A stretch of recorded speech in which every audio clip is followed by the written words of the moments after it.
100కు పైగా దీర్ఘకాలిక సమస్యలకు ఎటువంటి ఆపరేషన్ దుష్ప్రభావాలు లేకుండా హోమియోపతి చికిత్స. పెళ్లి మాటలకి ఎంత హడావుడు చేస్తున్నాడంటే పెళ్లికి ఇంకెంత హడావుడు చేస్తాడు. రండి రండి రండి రండి రండి దయచేయండి. అయ్యగారు మీ కొరకే చూస్తున్నారు. రండి. రావయ్యారా, నువ్వు ఇంకా రాలేదంట అని ఎదురు చూస్తున్నా. మీరు ఇప్పటిదాకా రాలేదంటే అయ్యగారు కాలుగాళ్ళ పిల్లగా లోపలికి బయటికి తిరుగుతున్నారు. ఈ ఇంటికి వచ్చిన వాళ్ళు మర్యాద చేయరంట్రా. రండి, కూర్చోండి. ఏంటయ్యా అట చూస్తున్నారు? మీది సాపలివిలి కాదా? పాపయ్య. ఉఫ్ఫో, మీరు ఈ దరుగు మీద ఉఫ్ఫు ఉఫ్ఫు అని ఊదుకుని తుండేసుకుని కూర్చునే లెవిలి కదా. పొరపాటు అయిపోయింది. వెళ్ళి ఈ దరుగు మీద కూర్చోండి బాబు. పాపయ్య, కూర్చునే మనుషులను బట్టి స్థలానికి హోదా వస్తుంది గాని కూర్చున్న స్థలాన్ని బట్టి మనుషులకు హోదా తగ్గిపోదు. ఆహా, అట్టయితే దొడ్డ పెరట్లో కూర్చోండి బాబు. నా కూతురికి ఒక గొప్ప ఇంటి కుర్రవాడితో నిశ్చితార్థం అయిపోయిన తర్వాత అన్నదానం ఉంది. ఎవడో తప్పకుండా భోజనం చేసేయాలండి, లేకపోతే నా మనసు బాధపడిపోద్ది. నీ కూతురికి గొప్పింటి బిడ్డతో నిశ్చితార్థమా? మరి మమ్మల్ని ఎందుకు రమ్మన్నట్టు? మీ పొజిషన్ ఏంటో మీకు తెలియపరుద్దాము అని. రండి పట్టాభినాయ్ గారు. ఈయన ఎవరో తెలుసా? నా కాబోయే బియ్యంకుడు. 600 ఎకరాలకి ఆసామి. ఈయన ఏకైక కుమారుడే నా కాబోయే అల్లుడు. మరి మీకు ఎంత పొలం ఉంది బాబు? మొత్తం మీ కుటుంబ సభ్యులందరికీ కలిపి 50 ఎకరాలు. అది తమరి పొజిషన్. ఈయన గారి ముందు నోచుకోవడానికి కూడా మీకు అర్హత లేదయ్యా. ఏ మనిషికైనా అర్హత ఆస్తిని బట్టి కాదు, సంస్కారాన్ని బట్టి వస్తుంది. సరేలేవయ్యా, నీతులు చెప్పొచ్చావు. అసలు నా కూతుర్ని అడగడానికి మీకు ఎంత ధైర్యం? నా కొడుకుని జైల్లో పంపించిందే కాకుండా నా కూతుర్ని మీ ఇంటి కోడలుగా చేసుకుని దాంతో పేరెత్తించి పిడకలు కొట్టిద్దామనా? నేలాంటి దరిద్ర బొడ్డు కొంపకి కోడలుగా పంపించేదానికంటే గోదంట దోసేటే నయం. పాపయ్య. పాపైనే ఎడలు చూస్తారా? నడబెట్టి బయటకండి. నేను గాజులు దొరకలేదండి. ఆగండి. తోరణం కట్టిన చోట తగువులాట అనవసరం. బలవంతంగా మీ పిల్లని మా ఇంటి కోడలను చేసుకోవడానికి రాలేదు. మా తమ్ముడు ఇష్టపడ్డాడని అడగటానికి వచ్చాం. అంతగా మీకు ఇష్టం లేకపోతే మర్యాదగా చెప్పుండాల్సింది. ఇంత అనాగరికంగా ప్రవర్తించవలసిన అవసరం లేదు.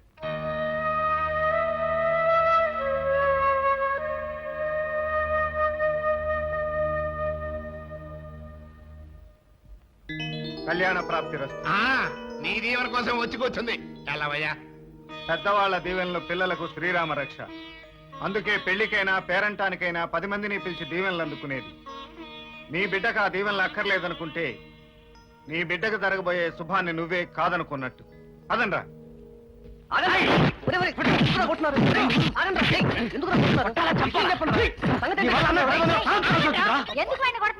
వీడు చేసిన వెద పని వల్ల అన్నయ్య అవమానం పాలయ్యాడు. అవకాశం దొరికింది కదా, పాప రెచ్చిపోయాడు. ఆ పిల్ల నిశ్చితార్థానికి వచ్చిన వాళ్ళ బంధువుల ముందు నానా కూతురు కూర్చాడు. ఆ రోజే నా మనసు కీడును శంకించింది. నీ మనసు కాదని లేక పెదబాబు అక్కడికి వెళ్ళినందుకు ఎంత పని జరిగింది. ఇంతకాలం ఎవరితోనూ మాటపడిన మీ అన్నయ్య ఈ రోజు ఆ దరిద్రుడితో మాట పడాల్సి వచ్చింది. నన్ను క్షమించన్నయ్యా. బాధపడు, జరిగింది మర్చిపో. మర్చిపోతానన్నయ్య. ఆ పిల్లని ఇంకా మర్చిపోతాను. శ్రద్ధగా చదువుకుంటాను.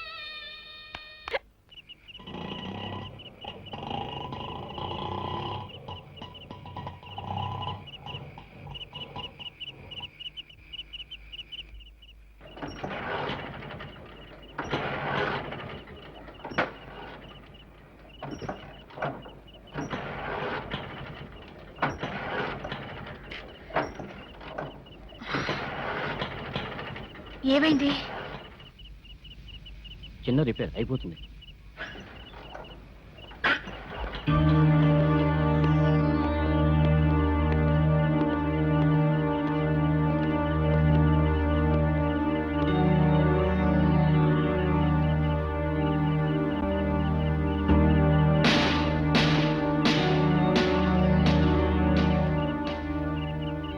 ఏంటి బాబు, ఆటో రిపేరా?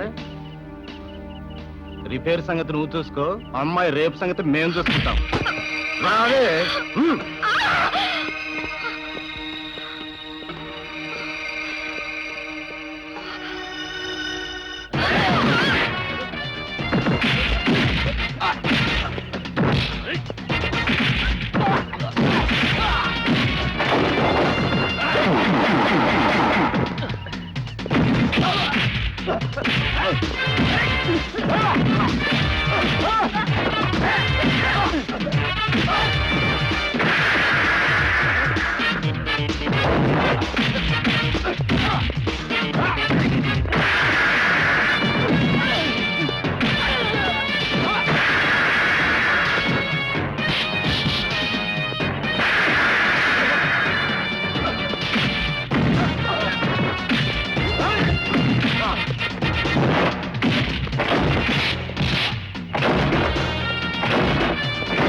Fantastic, marvellous.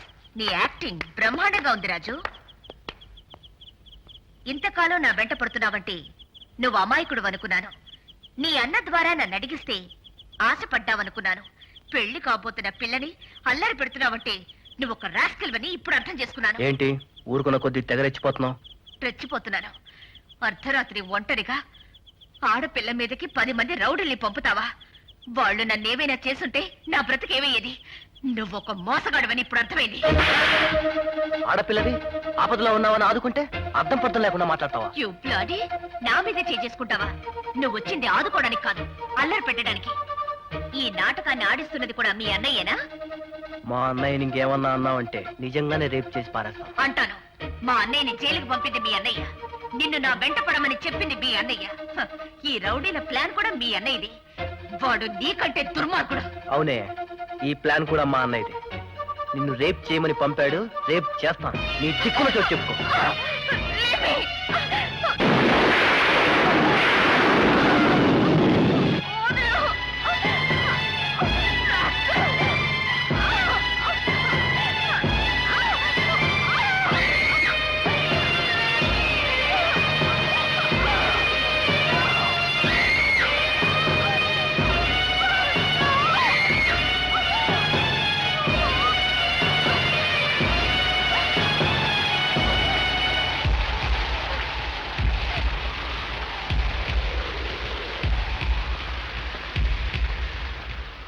అమ్మా తొందరగా కాఫీ రెడీ చేయి. నువ్వు కానీ. అమ్మా, ఏం బాబు? నేను అలా పొలం వెళ్ళొస్తాను. మాయ మాయ, రాజుని పోలీసులు అరెస్ట్ చేశారట. చా నర్మయ్, ఎప్పుడు ఏవో కాకి వార్తలు మోసుకొస్తావు. కాకి వార్తలు కాదు మావయ్య, ఖచ్చితమైన నిజం. పాపయ్య గారు అమ్మాయిని మన రాజు బలాత్కారం చేశాడని అరెస్ట్ చేశారట.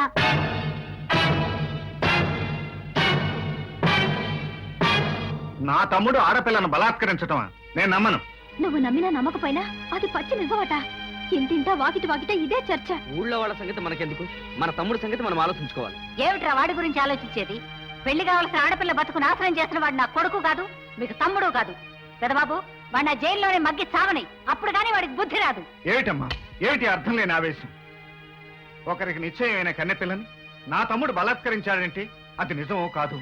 ఒకవేళ నిజం అయితే ఏ పరిస్థితిలో ఎలా జరిగిందో తెలుసుకోకుండా నీ రక్తాన్ని నువ్వే అనుమానిస్తున్నావు, అవమానిస్తున్నావు. నేను వెళ్ళి నిజం తెలుసుకుని వస్తాను. అంతవరకు ఓపిక పట్టు. ఎక్కడన్నాడు? ఎక్కడా? ఆడు నాకు నా కుటుంబానికి తీరం ద్రోహం చేశాడు. ఆడింక బతికి బట్ట కట్టడానికి లేదు. ఈ సెల్లులో పెట్టి చర్మ ఓడిపించేది. ఇవాళ అటు ఇటు తేలిపోవాలి. ఎవరండి మీరు? ఏమిటా కేకలు? నీ కూతురు కూడా ఇట్లాంటి సన్నాసిగాడు ఎవడన్నా రేపు చేసి ఉంటే నేనెవడో నీకు తెలిసేది. అంటే చూస్తూ ఉంటావుంటయా అని నరికేయక సబ్బే. నేరస్తుల్ని కొట్టే హక్కు మాకు మామూలుగా లేదు. మామూలుగా మామూలుతో అయితే వస్తుందన్నమాట హక్కు. పెద్ద మనుషులు, తమకు తెలియదే ఉంది. తీసుకో. ఇది ఆడి ప్రాణం ఖరీదు. సెల్లో ఆడు ఎట్టపోయాడో తెలియకుండా పైకి వెళ్ళిపోవాలి. ఆ తర్వాత నేను చూసుకుంటాను. కానీ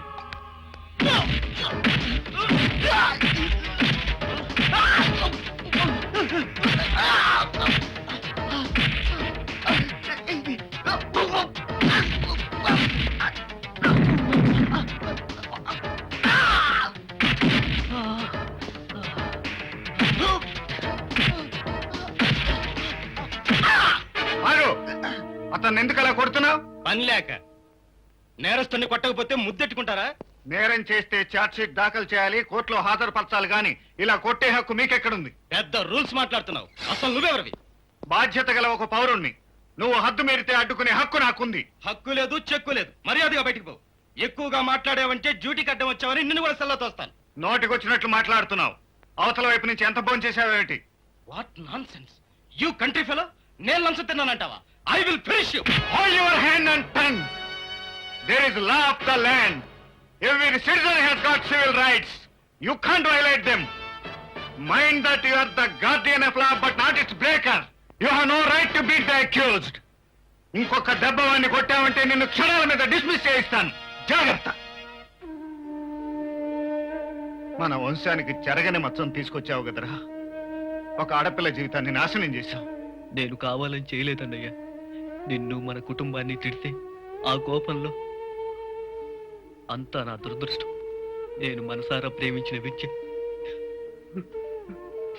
జరిగిన దాని గురించి బాధపడే ప్రయోజనం లేదు. జరగవలసింది ఆలోచించాలి. నన్ను క్షమిస్తావా అన్నయ్య?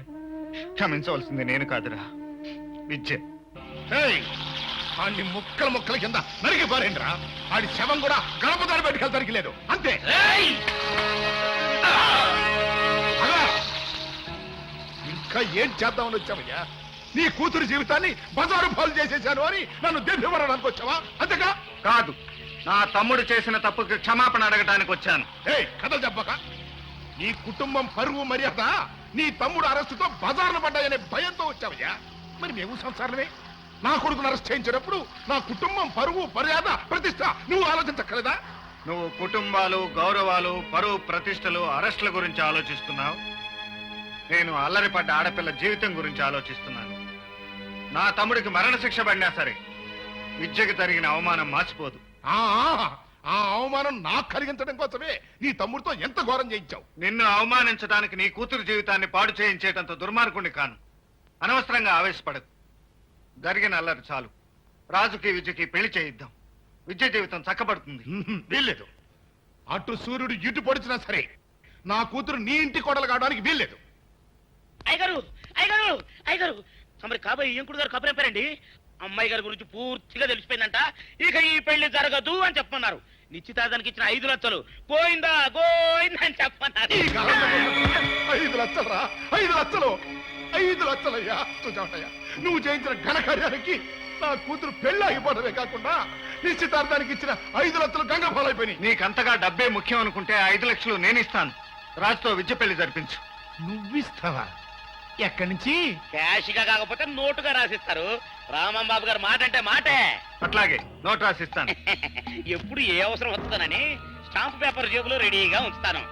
ఇదిగోండి బాబు, మీరు సంతకం పెట్టడమే ఆలస్యం. రాసివు.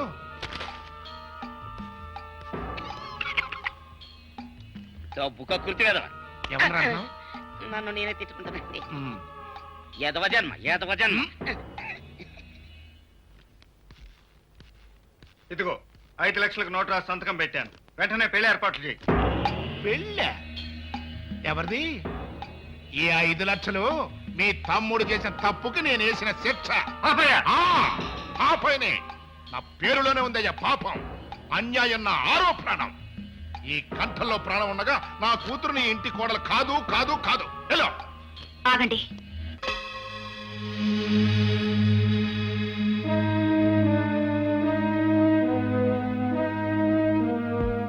బావగారు రండి, మన ఇంటికి వెళదాం. విద్య, అవును, దెబ్బతిన్న మా నాన్న పగ తీర్చుకోవడం గురించి ఆలోచిస్తున్నాడు కానీ నా జీవితం గురించి ఆలోచించడం లేదు.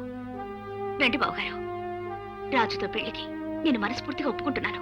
ఆగో, ఒక్కసారి ఈ గడప బయటికి అడుగు పెట్టావంటే ఈ జన్మలో గడప లోపలికి అడుగు పెట్టే యోగ్యత ఉండదు. ఆడది పుట్టింటి గడప దాటేది మెట్టినింటికి వెళ్ళడానికి, ఆ మెట్టినింటి గడప దాటేది మట్టిలో కలవడానికి, అంతేగాని వెనక్కి తిరిగి రాదు. పదండి బావగారు. ఛీ! కన్న తండ్రికే తలవంపులు తెస్తున్నావు కదే. నీకు తలవంపులు రాకూడదని విద్య తలదించుకుని మా ఇంటికి వస్తుంది. పదమ్మా. And for more videos, please subscribe to iDream. Please subscribe to iDream. Please subscribe iDream. And please subscribe to iDream. For more videos, subscribe to iDream. please like, share and subscribe to the channel. Congratulations, iDream. Subscribe to iDream. Subscribe to iDream. So subscribe to iDream Media. iDream ki iDream team andarki huge congratulations. Please subscribe iDream Media. Please subscribe to iDream. Subscribe iDream. Please subscribe to iDream.